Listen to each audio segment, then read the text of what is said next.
నమస్తే అండి, welcome back to my channel.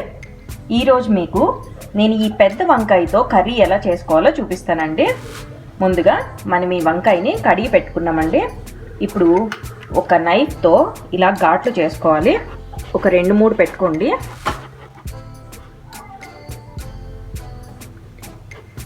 ఇలాగా ఘాట్లు పెట్టుకోవాలండి.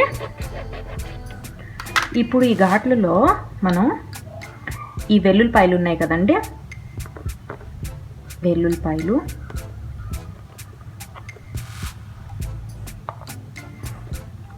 ఇలా కూర్చుకుంటున్నానండి. దీనివల్ల ఏంటంటే మంచి ఫ్లేవర్ వస్తుందండి మనం కాల్చినప్పుడు. అలాగే ఇటు సైడ్ కూడా ఇంకో ఘాట్ పెట్టుకున్నాం కదా, దీంట్లో నేను పచ్చిమిర్చి అండి నేను ఇలా కట్ చేశాను.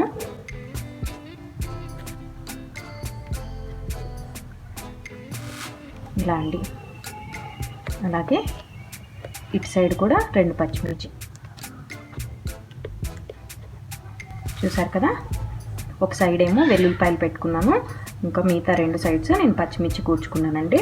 ఇప్పుడు దీన్ని ఒక కత్తి తీసుకోండి, లేదంటే ఏదన్నా మీకు వీలుగా ఉన్న స్క్యూవర్ ఉన్నా సరే మీరు దీన్ని ఇలాగా పెట్టి ఇప్పుడు ఇలా గుచ్చుకున్న తర్వాత దీనిపైన కొంచెం ఆయిల్ అప్లై చేసుకోండి.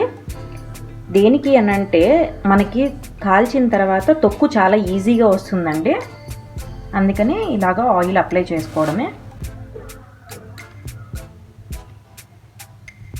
అయిపోయిందండి. ఇప్పుడు దీన్ని స్టవ్ మీద కాల్చుదామండి. ఇప్పుడు స్టవ్ వెలిగించుకుని ఈ వంకాయని మీడియం ఫ్లేమ్లో కాల్చుకోండి, లోపలంతా కూడా బాగా ఉడుకుతుంది. ఇది ఖచ్చితంగా ఒక 10 minutes పడుతుంది ఈ వంకాయ కాల్చడానికి. చూస్తున్నారు కదా, ఇది మొత్తం మగ్గిపోయిందండి. సో నేను ఇప్పుడు స్టవ్ ఆఫ్ చేసేసుకుని దీన్ని ఇప్పుడు పక్కన పెట్టుకుందాము. ఈ తీసుకున్న వంకాయనండి మనం ఒక గిన్నెలో నీళ్లు పెట్టుకుని దాంట్లో వేసుకుంటే కనుక మనకి పైన ఉన్న స్కిన్ ఏదైతే ఉందో అది ఈజీగా వచ్చేస్తుందండి.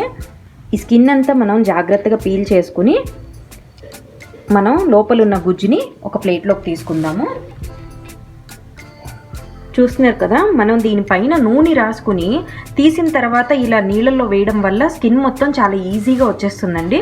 ఇప్పుడు దీన్ని ఒక ప్లేట్లోకి తీసుకుని ఇప్పుడు పైన దీన్ని ఇట్లా కట్ చేసేద్దామండి.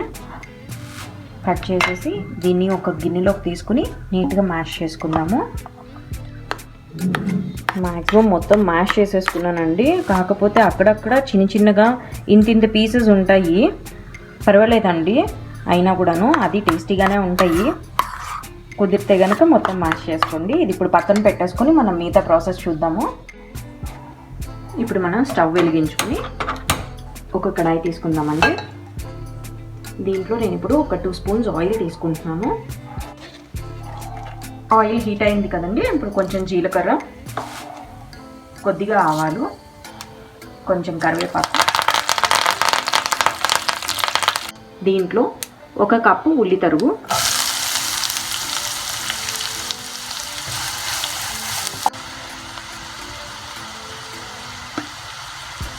ఒక 1/2 స్పూన్ అల్లం వెల్లుల్లిపాయ పేస్ట్,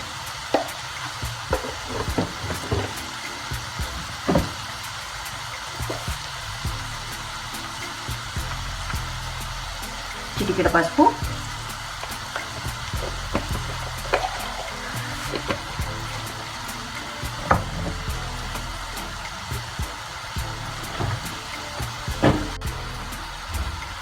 తగినంత ఉప్పు. ఇవన్నీ బాగా కలిసేలాగా మనం కలుపుకుందాము. అలాగే ఈ ఉల్లిపాయ పూర్తిగా మగ్గేంత వరకు ఉంచుకోవాలి.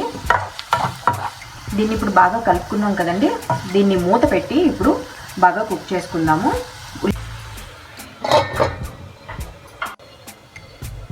చూద్దామండి ఒకసారి. ఓకే, ఉల్లిపాయ అంతా మగ్గిపోయింది కదా. ఇప్పుడు 1 కప్పు టొమాటో తరుగు, ఇది కూడా బాగా కుక్ అవ్వాలి. దీన్ని ఒకసారి కలిపేసుకుని మళ్ళీ అలాగే మూత పెట్టి ఉడికించుకుందాము.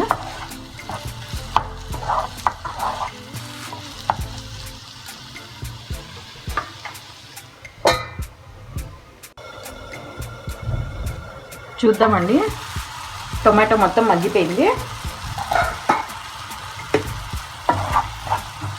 ఇప్పుడు మనం ముందుగా వంకాయని మ్యాష్ చేసి పెట్టుకున్నాం కదా, అదంతా దీంట్లో వేసేద్దాము.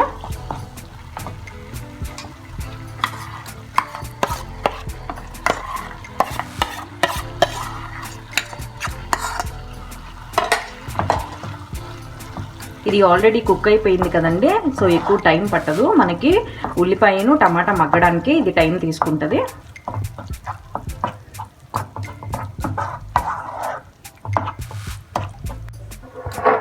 దీంట్లో ఇప్పుడు నేను కారం యాడ్ చేసుకుంటాను.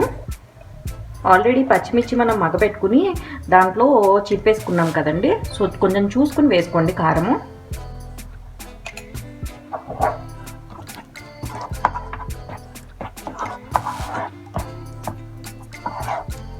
దీన్ని ఒక 2 నిమిషాలు ఇలానే వదిలేస్తానండి.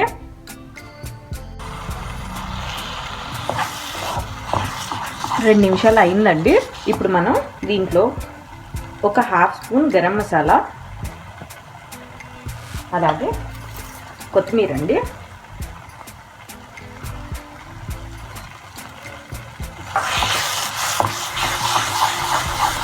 చక్కగా ఇలా కలుపుకొని ఒక 1 మినిట్ తర్వాత స్టవ్ ఆఫ్ చేసుకుని దించేసుకోవడమేనండి.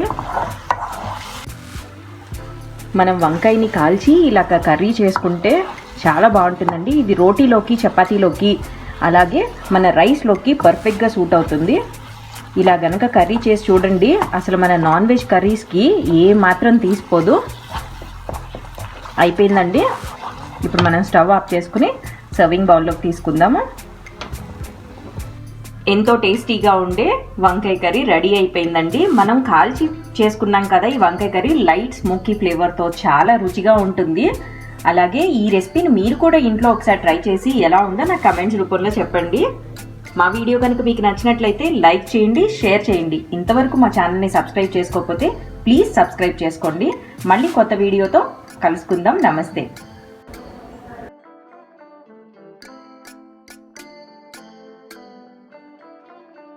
Thanks for watching Aarna Digital Bites. Please subscribe our channel and press the bell icon for more updates.